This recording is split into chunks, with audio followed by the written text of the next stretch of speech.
Hi all, welcome to our channel TNPSC. അപ്പോൾ നമ്മളിന്ന് discuss ചെയ്യാനായിട്ട് പോകുന്നത് മറ്റൊരു ക്വസ്റ്റ്യൻ പേപ്പറാണ്. 10th ലെവൽ പ്രിലിംസിൻ്റെ ക്വസ്റ്റ്യൻ പേപ്പറാണ്. ഓക്കെ, നമുക്ക് സ്റ്റാർട്ട് ചെയ്യാം.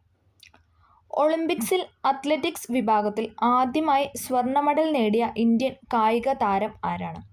ഒളിമ്പിക്സിൽ അത്ലറ്റിക്സ് വിഭാഗത്തിൽ ആദ്യമായി സ്വർണ്ണ മെഡൽ നേടിയ ഇന്ത്യൻ കായിക താരമാണ് ആരെന്ന് പറയുന്നത്? നീരജ് ചോപ്ര. ഓപ്ഷൻ സി, നീരജ് ചോപ്രയാണ്. ജമ്മുകാശ്മീർ പുനഃസംഘടനാ നിയമം നിലവിൽ വന്നത് എന്നാണ്? ജമ്മുകാശ്മീർ പുനഃസംഘടനാ നിയമം നിലവിൽ വന്നത് 2019. ജമ്മുകാശ്മീർ പുനഃസംഘടനാ നിയമം നിലവിൽ വന്നത് 2019. 2021 എഴുത്തച്ഛൻ പുരസ്കാരം നേടിയ വ്യക്തി ആരാണ്? 2021 എഴുത്തച്ഛൻ പുരസ്കാരം നേടിയ വ്യക്തിയാണ് പി വത്സല എന്ന് പറയുന്നത്. 2021 എഴുത്തച്ഛൻ പുരസ്കാരം നേടിയ വ്യക്തി പി വത്സല. കേരളത്തിൽ 2021 നിലവിൽ വന്ന നിയമസഭ സംസ്ഥാനത്തെ എത്രാമത്തെ നിയമസഭയാണ്? കേരളത്തിൽ 2021 നിലവിൽ വന്ന നിയമസഭ സംസ്ഥാനത്തെ എത്രാമത്തെ നിയമസഭയാണെന്ന് ചോദിച്ചാൽ എത്രാമത്തെയാണ്? 15ാം നിയമസഭയാണ്. 15ാം നിയമസഭയാണ്. 2022 ഫെബ്രുവരിയിൽ ഇന്ത്യ വിജയകരമായി വിക്ഷേപിച്ച കൃത്രിമ ഉപഗ്രഹം ഏതാണ്? ഓപ്ഷൻ ബി, EOS-04 ആണ്. 2022 ഫെബ്രുവരിയിൽ ഇന്ത്യ വിജയകരമായി വിക്ഷേപിച്ച കൃത്രിമ ഉപഗ്രഹമാണ് EOS-04.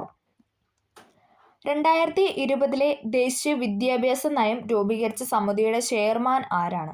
2020 ദേശീയ വിദ്യാഭ്യാസ നയം രൂപീകരിച്ച സമിതിയുടെ ചെയർമാനാണ് ആരെന്ന് പറയുന്നത്? കെ കസ്തൂരി രംഗൻ. 2020 ദേശീയ വിദ്യാഭ്യാസ നയം രൂപീകരിച്ച സമിതിയുടെ ചെയർമാനാണ് കെ കസ്തൂരി രംഗൻ. 18 വയസ്സിന് താഴെയുള്ള കുട്ടികൾക്ക് മാരക രോഗങ്ങൾക്കായി സൗജന്യ ചികിത്സ നൽകുന്ന കേരള സർക്കാർ പദ്ധതിയാണ് ഏതെന്ന് പറയുന്നത്? ഓപ്ഷൻ ഡി, താലോലം. 18 വയസ്സിന് താഴെയുള്ള കുട്ടികൾക്ക് മാരക രോഗങ്ങൾക്കായി സൗജന്യ ചികിത്സ നൽകുന്ന കേരള സർക്കാർ പദ്ധതിയാണ് താലോലം. 2021 JC ഡാനിയൽ പുരസ്കാരം നേടിയത് ആരാണ്? 2021 JC ഡാനിയൽ പുരസ്കാരം നേടിയത് പി ജയചന്ദ്രനാണ്. 2021 JC ഡാനിയൽ പുരസ്കാരം നേടിയത് പി ജയചന്ദ്രനാണ്.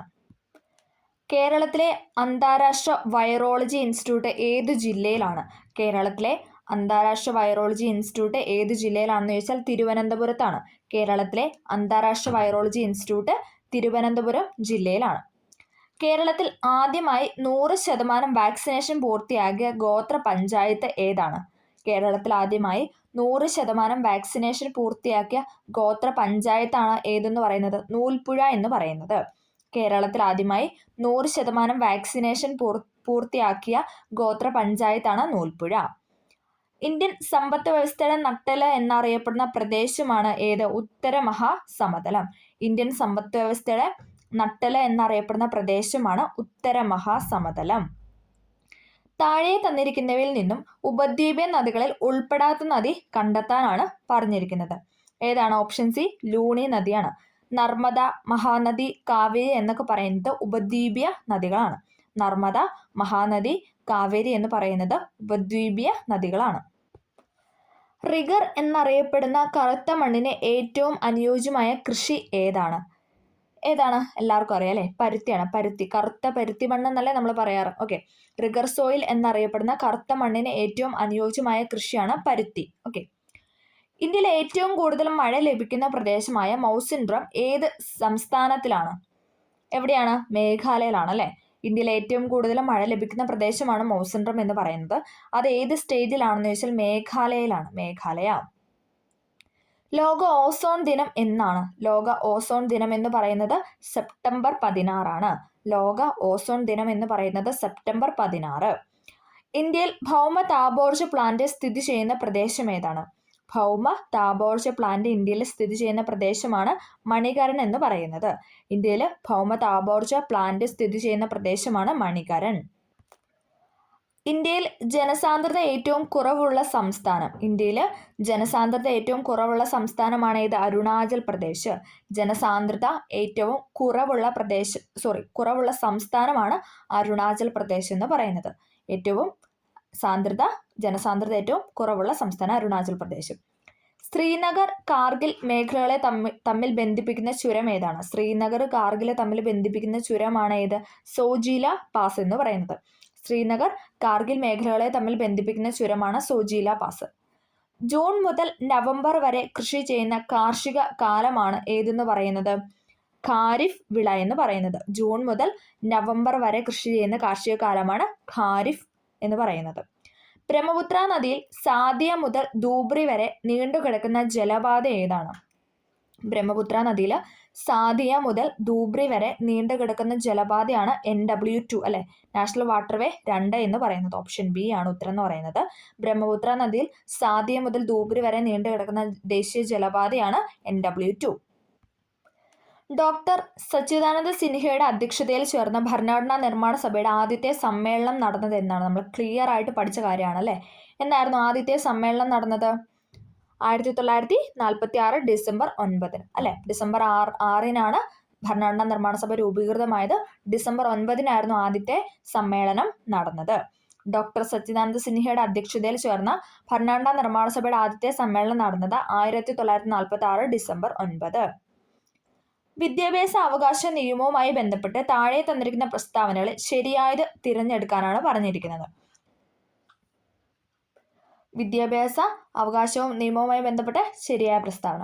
ഇവിടെ ഏതാണ് ശരിയായിട്ട് കൊടുത്തിരിക്കുന്നത്? ഓപ്ഷൻ ബി ആണ്. പ്രസ്താവന 1, 2, 3. ഓക്കെ, 4 തെറ്റാണ്. ഭരണഘടനയുടെ അനുച്ഛേദം 21A വിദ്യാഭ്യാസ അവകാശം ഉൾപ്പെടുത്തിയിട്ടുള്ളത്. അത് ശരിയാണല്ലേ. മൗലികാവകാശമാക്കി മാറ്റിയത് ഏത് ആർട്ടിക്കിളായിരുന്നു? 21A എന്ന് പറയുന്ന ആർട്ടിക്കിളാണ്. ഓക്കെ, 86 ഭേദഗതി 2002. ഓക്കെ, അതൊന്ന് അറിഞ്ഞിരിക്കുക. 6 മുതൽ 14 വയസ്സ് വരെയുള്ള കുട്ടികൾക്ക് വിദ്യാഭ്യാസം സൗജന്യവും നിർബന്ധിതവുമായി മാറി. 6 മുതൽ 14 വയസ്സ് വരെയുള്ള കുട്ടികൾക്ക് എന്താണ് വിദ്യാഭ്യാസം എന്ന് പറയുന്നത്? സൗജന്യവും നിർബന്ധിതവുമായി മാറി. എല്ലാ കുട്ടികൾക്കും ഗുണമേന്മയുള്ള പ്രാഥമിക വിദ്യാഭ്യാസം നൽകേണ്ടത് രാഷ്ട്രത്തിന്റെ ഉത്തരവാദിത്തമാണ്. അതും ശരിയാണല്ലേ. ഭരണഘടനയുടെ അനുച്ഛേദം 21A വിദ്യാഭ്യാസ അവകാശം ഉൾപ്പെടുത്തിയിട്ടുള്ളത്. 6 മുതൽ 14 വയസ്സ് വരെയുള്ള കുട്ടികൾക്ക് വിദ്യാഭ്യാസം സൗജന്യവും നിർബന്ധിതവുമായി മാറി. എല്ലാ കുട്ടികൾക്കും ഗുണമേന്മയുള്ള പ്രാഥമിക വിദ്യാഭ്യാസം നൽകിക്കൊണ്ട് രാഷ്ട്രത്തിന്റെ ഉത്തരവാദിത്തം ആണെന്നാണ് പറഞ്ഞു വെക്കുന്നത്. ഓക്കെ, അത് 3 ഇവിടെ ശരിയായിട്ട് കൊടുത്തിട്ടുള്ളത്. സ്ത്രീ വിദ്യാഭ്യാസ സംരക്ഷണ പ്രവർത്തകയും 2014 കൈലാഷ് സത്യാർത്ഥിക്കൊപ്പം സമാധാനത്തിനുള്ള നൊബേൽ സമ്മാനത്തിന് അർഹയാവുകയും ചെയ്ത 17കാരിയാണ് ആരെന്ന് പറയുന്നത്? മലാല യൂസഫ്സായി എന്ന് പറയുന്നത്. സ്ത്രീ വിദ്യാഭ്യാസ സംരക്ഷണ പ്രവർത്തകയും 2014 കൈലാഷ് സത്യാർത്ഥിക്കൊപ്പം സമാധാനത്തിനുള്ള നൊബേൽ സമ്മാനത്തിന് അർഹയാവുകയും ചെയ്ത 17കാരിയാണ് മലാല യൂസഫ്സായി. ഇന്ത്യൻ ദേശീയ പതാക തയ്യാറാക്കിയ പിംഗലി വെങ്കയ്യ ജനിച്ചത് ഏത് സംസ്ഥാനത്താണ്? എവിടെയാണ്? ആന്ധ്രാപ്രദേശിലാണ്. ഇന്ത്യൻ ദേശീയ പതാക തയ്യാറാക്കിയ പിംഗലി വെങ്കയ്യ ജനിച്ചത് ആന്ധ്രാപ്രദേശിലാണ്. മൗലിക കടമകൾ ഇന്ത്യൻ ഭരണഘടന ഭാഗമായി, അതായത് ഭാഗം 4A കൂട്ടിച്ചേർത്ത ഭേദഗതി ഏതാണ്?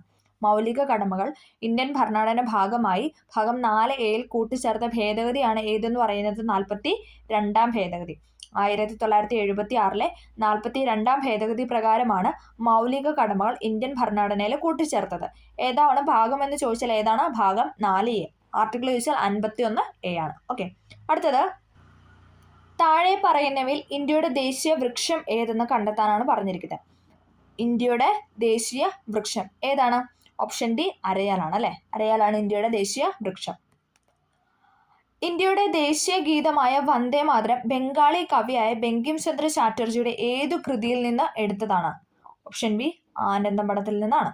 ഇന്ത്യയുടെ ദേശീയ ഗീതമായ വന്ദേ മാതരം ബംഗാളി കവിയായ ബങ്കിം ചന്ദ്ര ചാറ്റർജിയുടെ ആനന്ദമഠം എന്ന കൃതിയിൽ നിന്ന് എടുത്തതാണ്. മഹാത്മാഗാന്ധി കി ജയ് എന്ന മുദ്രാവാക്യത്തോടെ ഭരണഘടനാ നിർമ്മാണ സഭ അംഗീകരിച്ച ഭരണഘടനാ വ്യവസ്ഥ ഏതാണെന്നാണ് ചോദിക്കുന്നത്. ഏതാണ്? ഓപ്ഷൻ ബി അയിത്ത നിർമ്മാർജ്ജനമാണ്. ആർട്ടിക്കിൾ 17 പ്രകാരം അല്ലെ. ഓക്കെ, മഹാത്മാഗാന്ധി കി ജയ് എന്ന മുദ്രാവാക്യത്തോടെ ഭരണഘടനാ നിർമ്മാണ സഭ അംഗീകരിച്ച ഭരണഘടനാ വ്യവസ്ഥ ഏതെന്ന് ചോദിച്ചാൽ അയിത്ത നിർമ്മാർജ്ജനമാണ്. ദേശീയ മനുഷ്യാവകാശ കമ്മീഷൻ അധ്യക്ഷനായി നിയമിക്കപ്പെട്ട ആദ്യത്തെ മലയാളി ആരാണ്? Justice KG Balakrishnan. Option A justice KG ബാലകൃഷ്ണനാണ് ദേശീയ മനുഷ്യാവകാശ കമ്മീഷൻ അധ്യക്ഷനായി നിയമിക്കപ്പെട്ട ആദ്യത്തെ മലയാളി. ദേശീയ മനുഷ്യാവകാശ കമ്മീഷൻ അധ്യക്ഷനായി നിയമിക്കപ്പെട്ട ആദ്യത്തെ മലയാളിയാണ് ജസ്റ്റിസ് KG ബാലകൃഷ്ണൻ. ദേശീയ വിവരാവകാശ കമ്മീഷൻ നിലവിൽ വന്ന വർഷമാണ് 2005.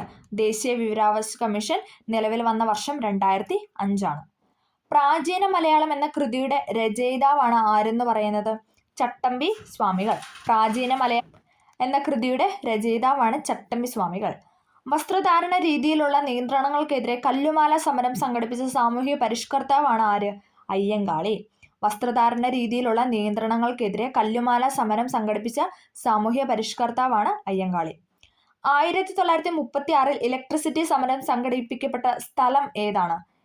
ഓപ്ഷൻ എ തൃശ്ശൂരാണ് അല്ലേ. 1936 ഇലക്ട്രിസിറ്റി സമരം സംഘടിപ്പിക്കപ്പെട്ട സ്ഥലമാണ് തൃശ്ശൂർ. സാമൂഹ്യ രംഗത്ത് പുതുചലനങ്ങൾ സൃഷ്ടിച്ചുകൊണ്ട് 1888 ശ്രീനാരായണ ഗുരു ശിവപ്രതിഷ്ഠ നടത്തിയ സ്ഥലം ഏതാണ്? ഓപ്ഷൻ എ അരുവിപ്പുറത്താണ് അല്ലെ. അരുവിപ്പുറത്താണ് ശ്രീനാരായണ ഗുരു ശിവപ്രതിഷ്ഠ നടത്തിയത്. ഏതാണ് വർഷം എന്ന് ചോദിച്ചാൽ 1888 സാമൂഹ്യ രംഗത്ത് പുതുചലനങ്ങൾ സൃഷ്ടിച്ചുകൊണ്ട് 1888 ശ്രീനാരായണ ഗുരു ശിവപ്രതിഷ്ഠ നടത്തിയത് അരുവിപ്പുറത്തായിരുന്നു. കേരളത്തിൽ ബ്രിട്ടീഷുകാരുടെ പ്രത്യക്ഷ ഭരണത്തിലുണ്ടായിരുന്നത് ഏത് മേഖലയാണെന്നാണ് ചോദിക്കുന്നത്. കേരളത്തിൽ ബ്രിട്ടീഷുകാരുടെ പ്രത്യക്ഷ ഭരണത്തിലുണ്ടായിരുന്ന മേഖല എന്ന് പറയുന്നത് ഏതാണ്? മലബാർ ആയിരുന്നു. മലബാർ. കേരളത്തിൽ ബ്രിട്ടീഷുകാരുടെ പ്രത്യക്ഷ ഭരണത്തിലുണ്ടായിരുന്ന മേഖലയാണ് മലബാർ. മലബാറിൽ 1930 നടന്ന ഉപ്പ് സത്യാഗ്രഹത്തിന് പ്രധാന കേന്ദ്രം ഏതാണ്? ഓപ്ഷൻ എ പയ്യന്നൂരാണ് അല്ലെ. കെ കേളപ്പൻ നേതൃത്വം നൽകി പയ്യന്നൂരിലായിരുന്നു 1930 നടന്ന ഉപ്പ് സത്യാഗ്രഹത്തിന് പ്രധാന കേന്ദ്രം എന്ന് പറയുന്നത്. വൈക്കം സത്യാഗ്രഹത്തിന്റെ ഭാഗമായി തിരുവനന്തപുരത്തേക്ക് സവർണജാഥ നയിച്ച നേതാവാണ് ആര്? മന്നത്ത് പത്മനാഭൻ. വൈക്കം സത്യാഗ്രഹത്തിന്റെ ഭാഗമായി തിരുവനന്തപുരത്ത് സവർണജാഥ നയിച്ച നേതാവാണ് മന്നത്ത് പത്മനാഭൻ. മേൽമുണ്ട് സമരം എന്നും വിശേഷിക്കപ്പെട്ട സാമൂഹ്യ നീതി സംരക്ഷണത്തിനുള്ള കേരളത്തിലെ ആദ്യകാല സമരങ്ങളിൽ ഒന്നായിരുന്നു ഏത്? ചാന്നാർ ലഹള എന്ന് പറയുന്നത് അല്ല. 1859 ചാന്നാർ ലഹള. മേൽമുണ്ട് സമരം എന്നും വിശേഷിക്കപ്പെട്ട സാമൂഹ്യ നീതി സംരക്ഷണത്തിനുള്ള കേരളത്തിലെ ആദ്യകാല സമരങ്ങളിൽ ഒന്നായിരുന്നു ചാന്നാർ ലഹള. കൊച്ചി രാജ്യ പ്രജാമണ്ഡലത്തിന്റെ ആദ്യത്തെ പ്രസിഡന്റ് ആയിരുന്നു ആര്? VR Krishnan Ezhuthachan. Option A VR Krishnan Ezhuthachan ആയിരുന്നു കൊച്ചി രാജ്യ പ്രജാമണ്ഡലത്തിന്റെ ആദ്യത്തെ പ്രസിഡന്റ്. കൊച്ചി രാജ്യ പ്രജാമണ്ഡലത്തിന്റെ ആദ്യത്തെ പ്രസിഡന്റാണ് VR കൃഷ്ണൻ എഴുത്തച്ഛൻ. 1812 ആരംഭിച്ച കുറിച്യ കലാപത്തിന്റെ നേതാവ് ആരാണ്? രാമനമ്പിയാണ്. Option D രാമനമ്പിയാണ്. 1812 ആരംഭിച്ച കുറിച്യ കലാപത്തിന്റെ നേതാവാണ് രാമനമ്പി. കേരളത്തിലെ ആകെ ഗ്രാമപഞ്ചായത്തുകളുടെ എണ്ണം എത്രയാണ്? 941. കേരളത്തിലെ ആകെ ഗ്രാമപഞ്ചായത്തുകളുടെ എണ്ണം എന്ന് പറയുന്നത് 941. കേരളത്തിലെ ഏറ്റവും വലിയ ജലവൈദ്യുത പദ്ധതിയാണ് ഏത്? ഇടുക്കി ജലവൈദ്യുത പദ്ധതി. കേരളത്തിലെ ഏറ്റവും വലിയ ജലവൈദ്യുത പദ്ധതിയാണ് ഇടുക്കി ജലവൈദ്യുത പദ്ധതി. കേരളത്തിലെ നദികളിൽ കിഴക്കോട്ടൊഴുകുന്ന നദിയാണ് ഏതെന്ന് പറയുന്നത്? കബനി എന്ന് പറയുന്നത്. കബനി, ഭവാനി, പാമ്പാർ ഈ 3 നദികളും എന്താണ്? കേരളത്തിൽ കിഴക്കോട്ടാണ് ഒഴുകുന്നത്. ഭാരതപ്പുഴ, പെരിയാർ, നെയ്യാർ എന്നൊക്കെ പറയുന്നത് കണ്ട പടിഞ്ഞാറോട്ട് ഒഴുകുന്ന നദികളാണ്. കേരളത്തിലെ പക്ഷി സങ്കേതങ്ങളിൽ ഉൾപ്പെടാത്തത് ഏതാണ്? പക്ഷി സങ്കേതങ്ങളിൽ ഉൾപ്പെടാത്തത് ചിന്നാറാണ്. ചിന്നാർ എന്ന് പറഞ്ഞാൽ വന്യജീവി സങ്കേതമാണ് അല്ലെ. തട്ടേക്കാട്, മംഗളവനം, ചൂലന്നൂർ എന്നൊക്കെ പറയുന്നത് പക്ഷി സങ്കേതങ്ങളാണ്. തട്ടേക്കാട്, മംഗളവനം, ചൂലന്നൂർ എന്നൊക്കെ പറയുന്നത് പക്ഷി സങ്കേതങ്ങളാണ്. ചിന്നാർ എന്ന് പറയുന്ന വന്യജീവി സങ്കേതമാണ്. ഭാരതപ്പുഴയുടെ ഉത്ഭവ സ്ഥാനമാണ് ഏത്? ആനമല നിരകളിലെ പോത്തന്നൂരിനടുത്ത്. ആനമല നിരകളിലെ പോത്തന്നൂരിനടുത്താണ് ഭാരതപ്പുഴയുടെ ഉത്ഭവ സ്ഥാനം എന്ന് പറയുന്നത്. ആനമല നിരകളിലെ പോത്തന്നൂരിനടുത്താണ് ഭാരതപ്പുഴയുടെ ഉത്ഭവ സ്ഥാനം. ലോക അത്ലറ്റിക്സ് ചാമ്പ്യൻഷിപ്പിൽ മെഡൽ നേടിയ ആദ്യത്തെ ഇന്ത്യൻ കായിക താരമാണ് ആരെന്ന് പറയുന്നത്? അഞ്ജു ബോബി ജോർജ്. ലോക അത്ലറ്റിക്സ് ചാമ്പ്യൻഷിപ്പിൽ മെഡൽ നേടിയ ആദ്യത്തെ ഇന്ത്യൻ കായിക താരമാണ് അഞ്ജു ബോബി ജോർജ്. കേരളത്തിലെ പ്രധാന മത്സ്യബന്ധന തുറമുഖമായ നീണ്ടകര ഏതു ജില്ലയിലാണ്? നീണ്ടകര കൊല്ലം ജില്ലയിലാണ് അല്ലേ. കേരളത്തിലെ പ്രധാന മത്സ്യബന്ധന തുറമുഖമായ നീണ്ടകര കൊല്ലം ജില്ലയിലാണ്. കേരളത്തിലെ ആദ്യത്തെ ദേശീയോദ്യാനമാണ് ഏത്? ഇരവികുളം ദേശീയോദ്യാനം. കേരളത്തിലെ ആദ്യത്തെ ദേശീയോദ്യാനമാണ് ഇരവികുളം ദേശീയോദ്യാനം. കേരളത്തിലെ ഏറ്റവും വലിയ ശുദ്ധജല തടാകമാണ് ഏത്? ശാസ്താംകോട്ട കായല്. കേരളത്തിലെ ഏറ്റവും വലിയ ശുദ്ധജല തടാകമാണ് ശാസ്താംകോട്ട കായല്. കേരള സംസ്ഥാനം നിലവിൽ വന്നത് എന്നാണ്? അതെല്ലാവർക്കും അറിയാലോ. എന്നാണ്? 1956 നവംബർ 1-നാണ്. 1956 നവംബർ 1-നാണ് കേരള സംസ്ഥാനം രൂപീകൃതമായത്.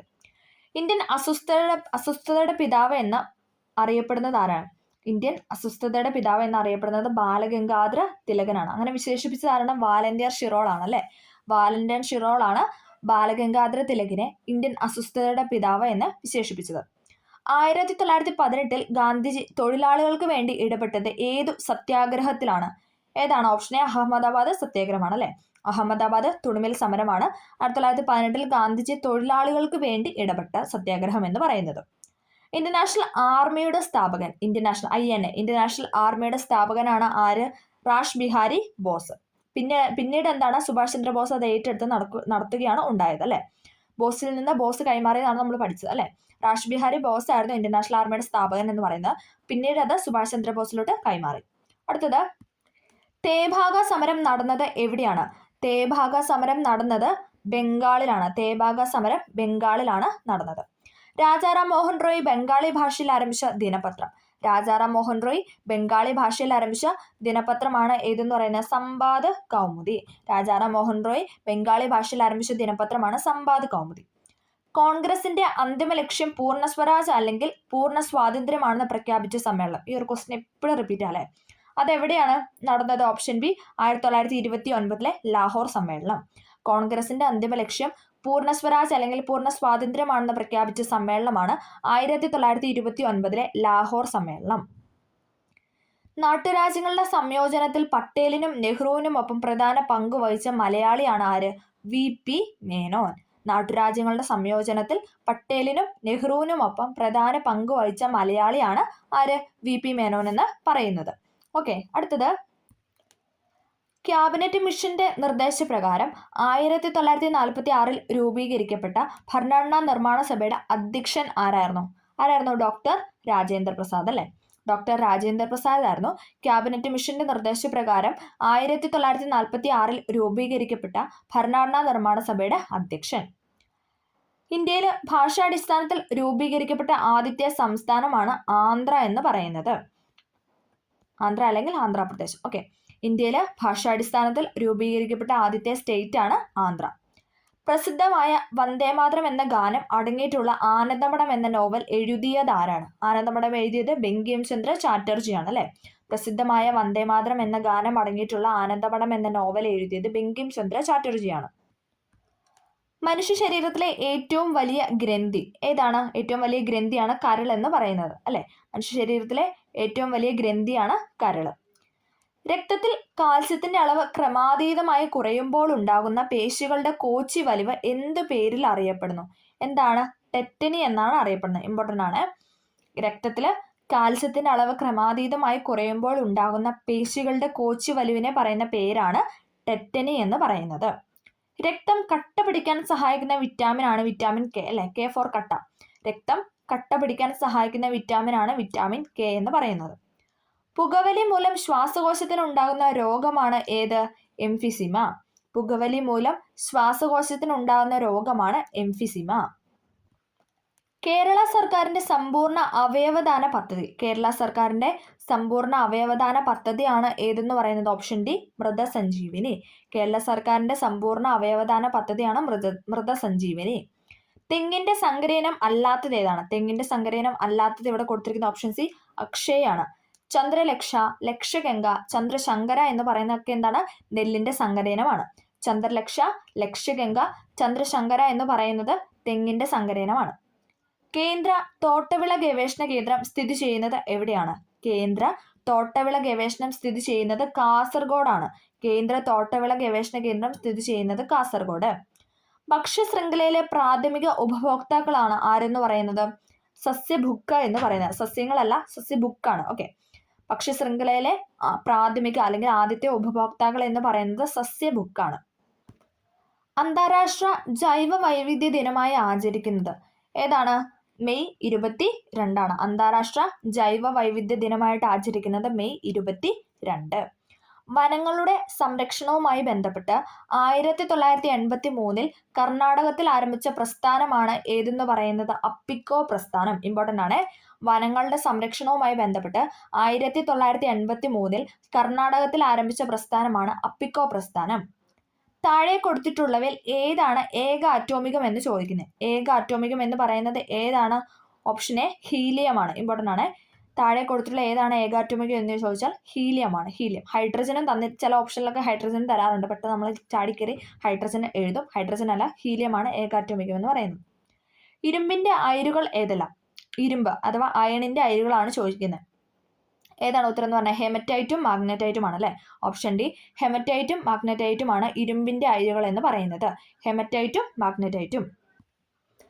അസറ്റോബാക്ടർ ബാക്ടീരിയ അന്തരീക്ഷത്തിലെ ഏത് വാതകവുമായി പ്രവർത്തിച്ചാണ് നൈട്രേറ്റ് ഉണ്ടാക്കുന്നത്? ഏതാണ്? നൈട്രജൻ ആണ്. അസറ്റോബാക്ടർ ബാക്ടീരിയ അന്തരീക്ഷത്തിലെ ഏത് വാതകവുമായി പ്രവർത്തിച്ചാണ് നൈട്രേറ്റ് ഉണ്ടാകുന്നത് എന്ന് ചോദിച്ചാൽ നൈട്രജനുമായി പ്രവർത്തിച്ചാണ് നൈട്രേറ്റ് ഉണ്ടാകുന്നത്. നേർപ്പിച്ച ഹൈഡ്രോക്ലോറിക് ആസിഡ് സിങ്ക് എന്ന മൂലകവുമായി പ്രവർത്തിച്ചാൽ ഉണ്ടാകുന്ന വാതകമാണ് ഏത്? ഹൈഡ്രജൻ. നേർപ്പിച്ച ഹൈഡ്രോക്ലോറിക് ആസിഡ് സിങ്ക് എന്ന മൂലകവുമായി പ്രവർത്തിച്ചാൽ ഉണ്ടാകുന്ന വാതകമാണ് ഹൈഡ്രജൻ. പാല് കേടാകാതെ സൂക്ഷിക്കാൻ ഉപയോഗിക്കുന്ന രീതിയെ പറയുന്ന പേരാണ് ഏതെന്ന് പറഞ്ഞാൽ പാസ്ചറൈസേഷൻ. അല്ലെ, നമുക്കിങ്ങനെ പാക്കറ്റ് പാലൊക്കെ കിട്ടുമ്പോൾ അതിനറിയാം പാസ്ചറൈസ്ഡ് മിൽക്ക് എന്നതിൻ്റെ ഫ്രണ്ടിൽ ഇങ്ങനെ എഴുതിയിട്ടുണ്ടാവും അല്ലെ. പാല് കേടുകൂടാതെ സൂക്ഷിക്കാൻ ഉപയോഗിക്കുന്ന രീതിയെ പറയുന്ന പേരാണ് പാസ്ചറൈസേഷൻ എന്ന് പറയുന്നത്. കോൺകേവ് ദർപ്പണത്തിൽ പ്രകാശരശ്മി പതിക്കുമ്പോൾ 30 ഡിഗ്രി പതനകോൺ ഉണ്ടാകുന്നു എങ്കിൽ പ്രതിപതന കോണിന്റെ അളവ് എത്രയാണെന്ന് ചോദിക്കുന്നത്. ഏതാണ്? 30 ഡിഗ്രി തന്നെയായിരിക്കും അല്ലെ. 30 ഡിഗ്രി പതിച്ചു, 30 ഡിഗ്രി ഇങ്ങനെ പതിച്ചു, അതോടൊപ്പം 30 ഡിഗ്രി അങ്ങോട്ടും പോയി. ഓക്കെ, 30 ഡിഗ്രി പതിച്ചു, 30 ഡിഗ്രി തന്നെ ആയിരിക്കും പ്രതിപതന കോണിന്റെ അളവെന്ന് പറയുന്നത്. കോൺകേവ് ദർപ്പണത്തിൽ പ്രകാശരശ്മി പതിക്കുമ്പോൾ 30 ഡിഗ്രി പതനകോൺ ഉണ്ടാകുന്നു എങ്കിൽ പ്രതിപതന കോണും എത്ര തന്നെയായിരിക്കും? 30 ഡിഗ്രി തന്നെ ആയിരിക്കും. നഗ്ന നേത്രങ്ങൾ കൊണ്ട് കാണാൻ സാധിക്കാത്ത ഗ്രഹം, നഗ്ന നേത്രങ്ങൾ കൊണ്ട് കാണാൻ സാധിക്കാത്ത ഗ്രഹമാണ് ഏതെന്ന് പറയുന്നത്? യുറാനസ് എന്ന് പറയുന്നത്. അതേസമയം ചൊവ്വ, വ്യാഴം, ശനി എന്നൊക്കെ പറയുന്ന നഗ്ന നേത്രങ്ങൾക്ക് കാണാൻ സാധിക്കുന്ന ഗ്രഹങ്ങളാണ്. ചൊവ്വ, വ്യാഴം, ശനി എന്ന് പറയുന്ന നഗ്ന നേത്രങ്ങൾ കൊണ്ട് കാണാൻ സാധിക്കുന്ന ഗ്രഹങ്ങളാണ്. പാരമ്പര്യ ഊർജ്ജ സ്രോതസ് ഏതാണ്? നൽകിയിരിക്കുന്നതിൽ ഏതാണ്? LPG എന്ന് പറയുന്നതാണ് പാരമ്പര്യം. അതായത് പാരമ്പര്യമായിട്ട് അനേകം വർഷങ്ങളെടുത്ത് പ്രൊഡ്യൂസ് ആവുന്നതാണ് നമ്മൾ പാരമ്പര്യ ഊർജ്ജ സ്രോതസ് എന്ന് പറയുന്നത്.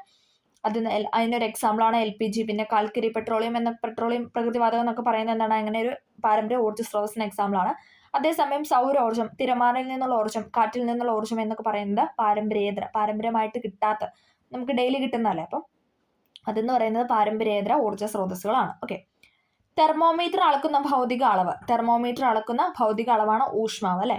ഊഷ്മാവാണ് തെർമോമീറ്റർ കൊണ്ട് അളക്കുന്ന ഭൗതിക അളവെന്ന് പറയുന്നത്.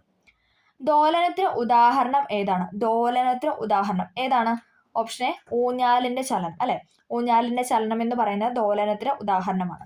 പിന്നെ ക്ലോക്കിലെ പെൻഡുലം എന്നൊക്കെ പറയുന്നത് എന്താണ്? ദോലനത്തിന് എക്സാമ്പിളാണ്. ഓക്കെ, അപ്പം നമ്മൾ പ്രിലിംസുമായി ബന്ധപ്പെട്ട 80 ചോദ്യങ്ങളാണ് ക്ലാസ്സിൽ ഡിസ്കസ് ചെയ്തത്. എല്ലാവർക്കും വീഡിയോ ഹെൽപ്ഫുൾ ആയെന്ന് വിചാരിക്കുന്നു. ഹെൽപ്ഫുൾ ആയെങ്കിൽ തീർച്ചയായും ഒന്ന് ലൈക്ക് ചെയ്ത് സപ്പോർട്ട് ചെയ്യുകയും കൂടെ ചെയ്യുക. എന്തെങ്കിലും ഡൗട്ടോ കാര്യങ്ങളോ ഉണ്ടെങ്കിൽ തീർച്ചയായിട്ടും കമൻ്റ് ആയിട്ടും രേഖപ്പെടുത്തുക. അപ്പോൾ ഓക്കെ, താങ്ക്